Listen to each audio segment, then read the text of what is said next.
America is under attack from a hidden enemy, one that's been lying dormant for thousands of years. And if it erupts, it could end all life on Earth as we know it. In today's video, we're going to take a look at what this hidden enemy is, why scientists are so worried about it, and what you can do to stay safe if it does erupt. But before we do that, let's talk about how this supervolcano has managed to hide itself from us for so long. The Yellowstone Supervolcano is the largest active volcano in the contiguous United States. It's also one of the most closely monitored volcanoes in the world. But even with all of this monitoring, it still managed to surprise us when it erupted in August of 2021. It was only thanks to a network of seismic sensors that we had in place that we were able to detect the magma chamber beneath the volcano begin to fill up in the months leading up to the eruption. This gave us enough time to evacuate the area and avoid a major disaster. The thing is, though, there are other supervolcanoes out there that haven't been nearly as cooperative. In fact, there are several supervolcanoes that are hiding in plain sight, and we don't even know they're there until it's too late. One of the most dangerous supervolcanoes that's hiding in plain sight is Mount Mazama. Mount Mazama is a large stratovolcano in southern Oregon. It's home to Crater Lake, the deepest lake in the United States, and also one of the most beautiful. What makes Crater Lake so beautiful, though, is the same thing that makes Mount Mazama so dangerous. That deep blue water is actually the remnants of a massive volcanic eruption that occurred here about 7,700 years ago. When Mount Mazama erupted, it was one of the largest eruptions in history. In fact, it was so big that it's thought to have caused global climate change and possibly even the extinction of some species. Luckily, though, no one was around when it erupted because, at the time, humans were still living in caves and eating raw meat. If it had erupted just a few thousand years earlier or later, it could have wiped out human civilization.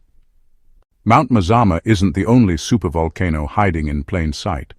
There are others, including Mount Rainier in Washington State and Mount St. Helens, also in Washington. In fact, Mount St. Helens is the most active volcano in the contiguous United States. It's also the site of the deadliest volcanic eruption in U.S. history.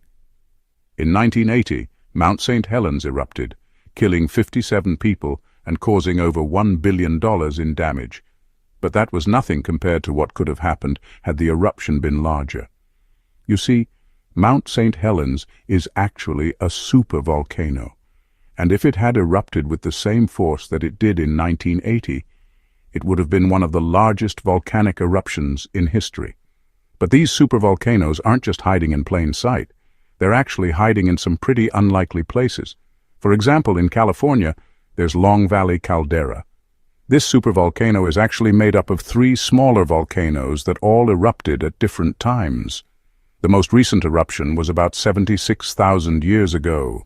But scientists believe that the next eruption could be much more powerful than the last.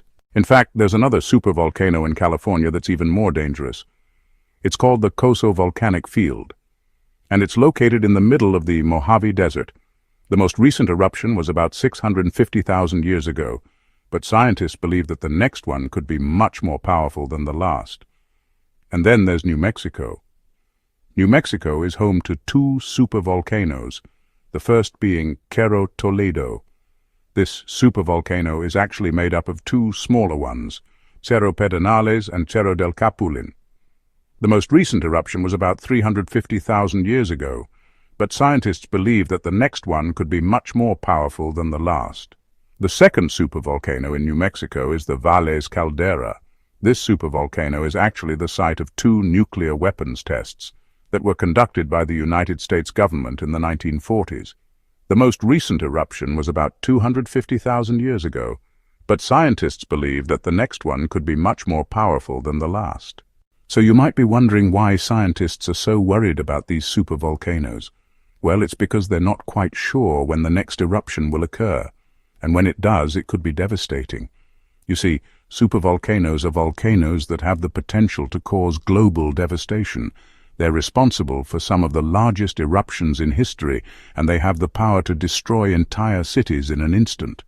For example, in 1815, Mount Tambora in Indonesia erupted. It was one of the largest eruptions in recorded history. The eruption caused massive devastation in the surrounding area, but it also had a global impact. The eruption threw so much ash and gas into the atmosphere that it caused global temperatures to plummet by 2 degrees Celsius. This led to widespread crop failures and famines, and is believed to have killed over 100,000 people. Another supervolcano that has the potential to cause global devastation is Mount Pinatubo in the Philippines. In 1991, Mount Pinatubo erupted. It was one of the most violent eruptions of the 20th century. The eruption caused massive devastation in the surrounding area and is believed to have killed over 800 people. The eruption also released large amounts of sulfur dioxide into the atmosphere, which caused global temperatures to cool by 0.5 degrees Celsius. Now imagine something like this happening today. Imagine a supervolcano erupting and causing widespread devastation and global cooling. It would be catastrophic. That's why scientists are working hard to monitor these supervolcanoes and predict when they might erupt again. They're using all sorts of technology to do this, including satellites, seismic sensors, and drones. They're also working hard to develop early warning systems so that people can evacuate the areas around these volcanoes if an eruption is imminent. But even with all of this technology and all of these efforts, predicting when a supervolcano will erupt is incredibly difficult. That's because supervolcanoes are just so massive and powerful. They're unlike any other type of volcano, and their behavior is often unpredictable. For example, in 2010, a massive earthquake struck off the coast of Chile. It was one of the most powerful earthquakes ever recorded, and it generated a huge tsunami. The tsunami hit coastal towns and cities, causing widespread devastation and loss of life. But it also caused something else, the largest volcanic eruption in recorded history. The earthquake triggered a massive eruption at Puyehue Cordón Caul, a supervolcano in southern Chile. The eruption sent a plume of ash and gas 30 kilometers into the air and sent lava and debris over 8 kilometers down the volcano's slopes.